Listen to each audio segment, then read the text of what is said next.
परिचय दे दें। सुमित कटियार, अंतर्राष्ट्रीय हिंदू महासंघ भारत का मैं प्रदेश अध्यक्ष हूँ। अध्यक्ष जी, आज किस तरह का कार्यक्रम रखा गया उसके बारे में आज 27 फरवरी 1931 को चंद्रशेखर आज़ाद इलाहाबाद के अंदर आनंद भवन में जवाहरलाल नेहरू से मिलने गए।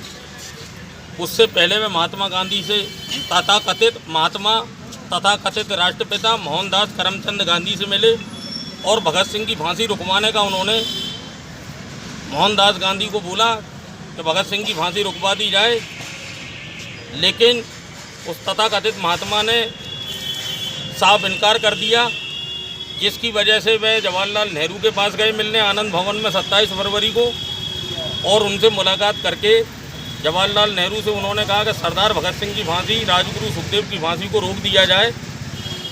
उन्होंने इनकार कर दिया, जिससे चंद्रशेखर आज़ाद जी की जवाहरलाल नेहरू से काफ़ी तीखी नोकझोंक हुई और वहाँ से गुस्से में वह वहाँ से निकल करके इलाहाबाद के अंदर अल्फ्रेड पार्क में, जिसको कि आज कंपनी बाग कहा जाता है, वहाँ पहुँचे। और ये बात सिर्फ जवाहरलाल नेहरू को ही पता थी कि यहाँ से निकलने के बाद आज़ाद जी अल्फ्रेड पार्क में जा रहे हैं।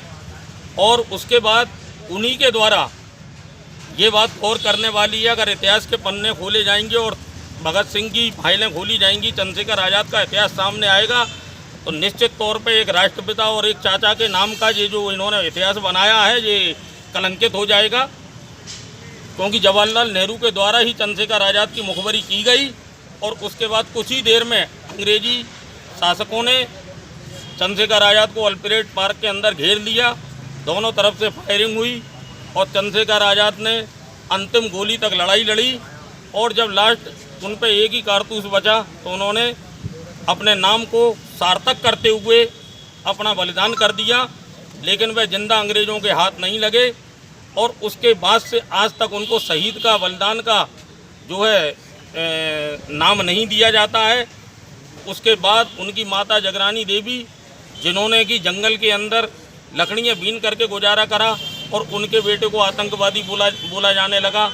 और ये आज़ादी के 2 साल बाद तक रहा, जबकि जो जवाहरलाल नेहरू इस देश के प्रधानमंत्री बने तो उसके बाद में उनको जो बलिदानियों के इतिहास को सत्य लिखना चाहिए था, लेकिन ऐसा नहीं किया गया। हमारे इतिहास से हमेशा से छेड़छाड़ हुई है, और उसी का परिणाम है कि आज चंद्रशेखर आज़ाद का बलिदान दिवस है और यहाँ शहीद स्मारक पे हम लोग उनको श्रद्धांजलि अर्पित करने आए हैं।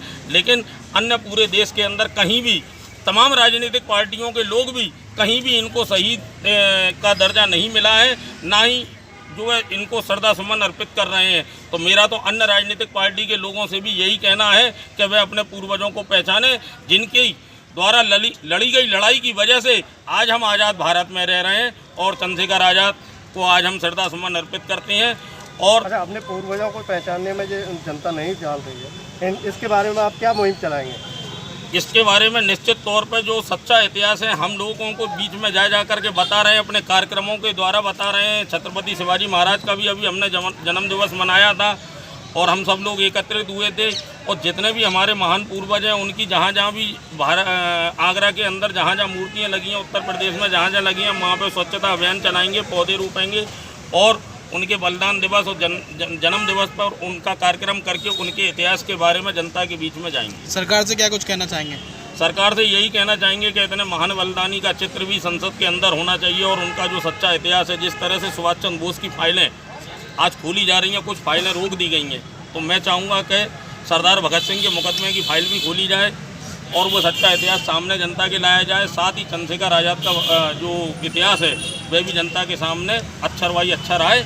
तो अगर ऐसा हो गया तो निश्चित तौर पर जवाहरलाल नेहरू के कपड़े उतरना शुरू हो जाएंगे, और महात्मा गांधी नाम के तथाकथित नेता की फाइल जो लेकर है, आप कहाँ तक जाएंगे उनको लेकर फाइल? निश्चित तौर पर हम केंद्र सरकार से मांग करेंगे, प्रदेश सरकार से मांग करेंगे, और बहुत जल्द अंतर्राष्ट्रीय हिंदू महासंघ भारत अपने महान पूर्वजों के सम्मान के लिए एक आंदोलन पूरे प्रदेश के अंदर चलाएगा। मैं अंतर्राष्ट्रीय हिंदू महासंघ का महानगर अध्यक्ष हूँ। यहाँ क्या प्रोग्राम हुआ? आज शहीद स्मारक पर चंद्रशेखर आज़ाद जी का बलिदान दिवस मनाया गया है, और सभी आगरा महानगर के सम्मानित पदाधिकारी आज सम्मिलित हैं और बलिदान दिवस को मनाया जा रहा है। और इनके बलिदानों को चंद्रशेखर आज़ाद जी को भूला नहीं जा सकता है।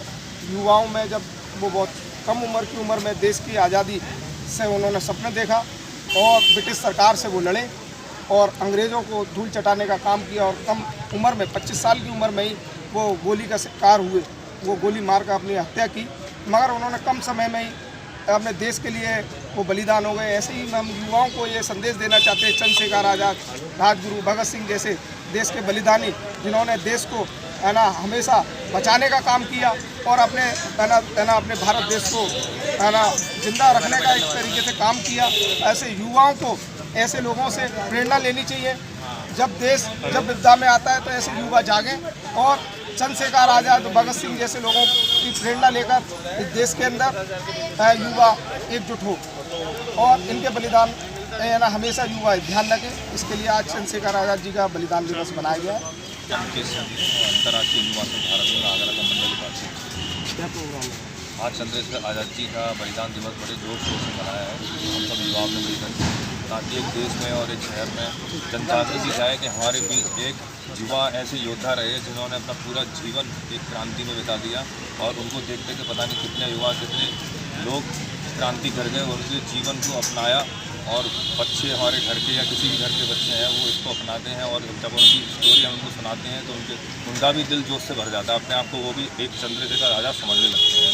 कोशिश यही है कि देश का जो युवा है जो अपने आप में लगा हुआ है वो थोड़ा सा अपने देश के लिए, अपने जो हीरो रहे हैं देश के इतिहास से, उनके लिए समय निकाले, पहचाने उनको कि ये देश की मिट्टी जो है किसके लिए रही है, इन्होंने इस मिट्टी में कितने लोगों का बलिदान शामिल है। इन्होंने अपने जीवन की परवाह न करते हुए जीवन भर आज़ाद रहने की जो कसम खाई थी उसको निभाया और अंतिम गोली जो बची थी उसको खुद को ही लगाया। तो ऐसे अमर बलिदानी चंद्रशेखर आज़ाद का आज हमने शौर्य दिवस मनाया बड़े ही धूमधाम से और दिल की प्रार्थना यही है उनके जो दिल में जो इच्छा थी वो सारी इच्छाएँ पूरी हों और ये हमारा जो राष्ट्र है एक महान राष्ट्र बने। हिंदू भारत हमारा हमेशा अमर रहे, हिंदू राष्ट्र।